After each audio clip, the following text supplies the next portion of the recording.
elite are now armed to censor dissent. They're coming for you. On November 30th, 1 week after the Washington Post launched its witch hunt against Russian propaganda fake news, it looks like the House passed H.R. 6393, Intelligence Authorization Act for fiscal year 2017. Now, the bill deals with a number of intelligence-related issues, including Russian propaganda, or what the government calls propaganda.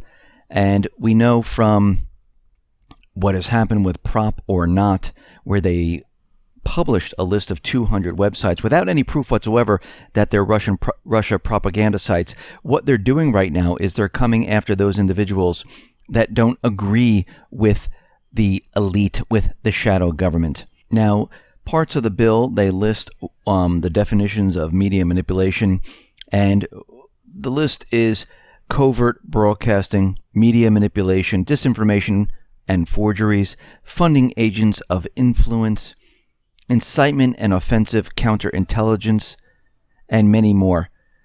Now, Activist Post was out there, and they were saying this is very, very dangerous, because if we do get into a war with Russia, all those who have been targeted with fake news, Russian propaganda, the U.S. government, the elite, they could go after them and say this is part of Russia. They could be held for treason and other things. Now, curiously, the bill, which was passed on November 30th, was introduced on November 22nd, 2 days before the Washington Post published its November 24th article citing experts who claim Russian propaganda helped Donald Trump get elected. Now, what's very interesting right now is that Facebook has come up with a plan to push content produced by hand-picked corporate media partners. And it looks like it is a race to clear out the fake news and bring in the U.S. propaganda.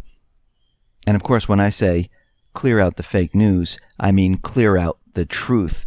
Because how does the elite, the shadow government, how do they deal and how do they stop those individuals, those websites, pushing fake news? What do they do? Well, we can look back at examples.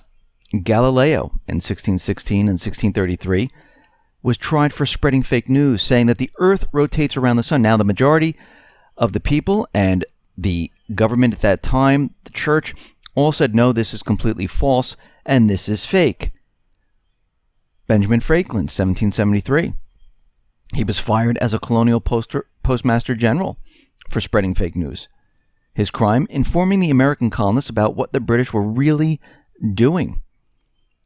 Mussolini had 2,000 people killed for spreading fake news, opposing himself, Stalin, and the Soviet Union. Well, they handled peddlers of fake news by murdering them or throwing them into insane asylums. If they even criticized the Soviet government or communism. The CIA in 1972, Director Richard Helms, said anyone spreading fake news would be labeled as a terrorist. So any type of news organization or person expressing dissenting opinion, well, guess what? They are a terrorist. So what they do is they try to silence those who try to cut through the propaganda of that government.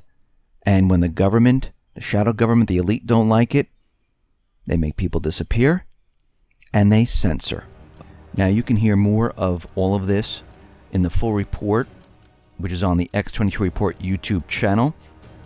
And those reports are Monday through Friday, one on Sunday, and they're between 6 and 7 Eastern Standard Time. And if you want to listen to incredible interviews, you can go to the X22 Report Spotlight YouTube channel, where you can hear interviews with Cliff High, you can hear interviews with David Morgan, you can hear interviews with Michael Snyder, you can hear interviews with David Stockman, Jim Rickards. So head on over to the X22 Report Spotlight YouTube channel, and you can hear all the interviews there.